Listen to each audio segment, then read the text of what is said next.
Hi everyone, welcome back to Learn with MedNuggets. So today I'm going to discuss a question on endocrinology with you all.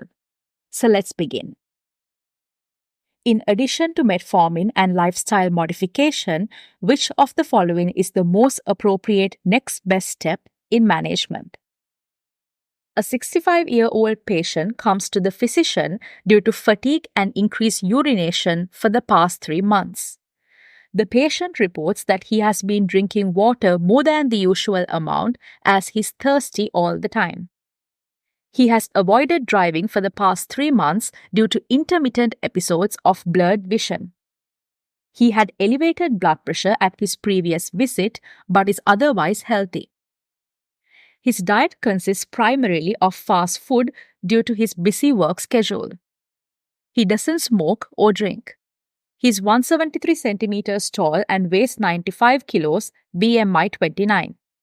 His pulse is 70, BP 146 by 95, cardiopulmonary examination is normal, and the labs show HbA1c 7.1, that is high, glucose 225, that is also high, creatinine 1, that's normal, total cholesterol 270, that's high, HDL 50, that is good, triglycerides 180, that is high, and his urine shows no blood, glucose 2 plus, that is abnormal, ketones negative, and an albumin to creatinine ratio of 280, that is very high. So the question is, in addition to metformin and lifestyle modification, what is the next best step in management, right? So first of all, let's try to figure out what's going on in this patient, right? So as you can see, this patient is having increased urination, which is polyuria, right? And he's thirsty all the time, polydipsia, and his HbA1c level is high. It's greater than 6.5%, so it falls within the diabetic range. His random blood sugar, which is 225, that is also high. A random blood sugar of more than 200 is also indicative of diabetes. So all these symptoms and his lab values point to a diagnosis of diabetes, right? Now we have established the diagnosis in this clinical vignette. Now that brings us to the answer options. So let's try to figure out what is the correct answer in this for this question, right? Option A, laser eye therapy. Yeah, so laser eye treatment can be used to treat diabetic retinopathy. Now, as you can see in this question, this patient is having intermittent episodes of blurred vision. Diabetic retinopathy does not cause intermittent episodes of blurred vision. It's a progressive condition. It causes progressive vision loss, right? Not intermittent episodes of blurred vision. These intermittent episodes of blurred vision are due to high glucose concentrations. Why is that? Because high blood glucose concentrations can cause osmotic swelling of the lens in our eye, right? When this glucose goes and deposits in the lens of our eye, it can cause swelling of this lens, which can in turn cause episodes of blurred vision, intermittent episodes of blurred vision. So every time the patient's blood glucose goes up, it can cause an episode of blurred vision in this patient. Right? So this is not diabetic retinopathy. This is just blurred vision caused by high levels of glucose in the patient's blood. Right? So laser eye therapy is not the correct answer in this for this question. Option B is fibrates. Right? So fibrates, now when it comes to a patient's lipid profile, we have triglycerides, we have HDL, we have LDL, and we have total cholesterol. Right? If in a patient's lipid profile, only triglycerides are high, then we can treat this patient with fibrates. Right? Fibrates are usually used to treat severe hypertriglyceridemia or else isolated triglyceridemia. Right? It's not the best drug to use if other components of your lipid profile are also high.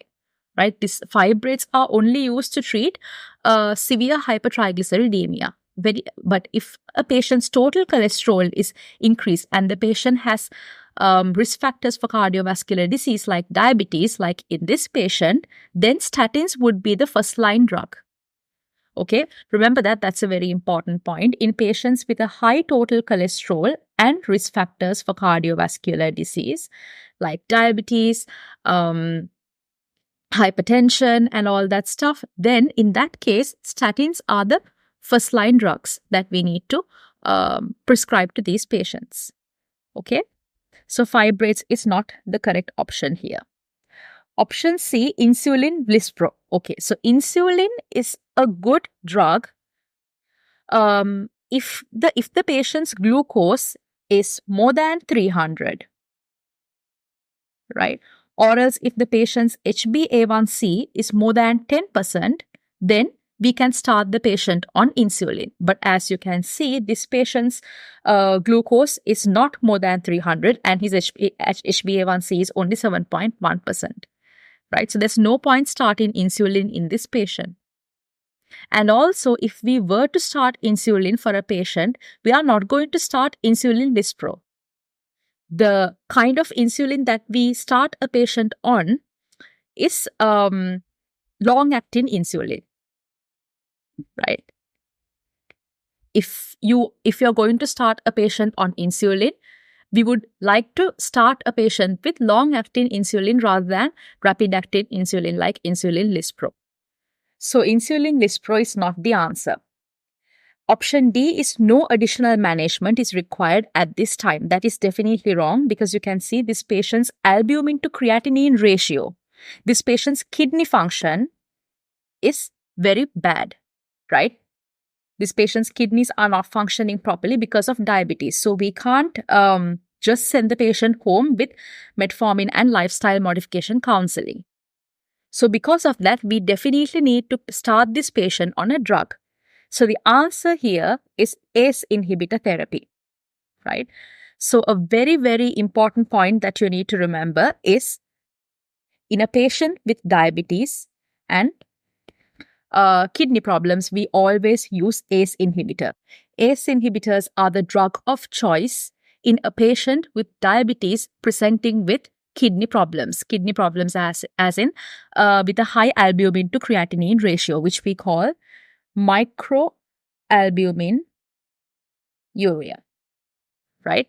So this patient is presenting with symptoms of diabetes and microalbuminuria. So the next best step in management is to add an ACE inhibitor to his drug regimen, right? So that brings us to the end of our video. I hope you all understood what I taught today. If you have any questions, please drop it in the comments section below. Thank you for listening and have a great day.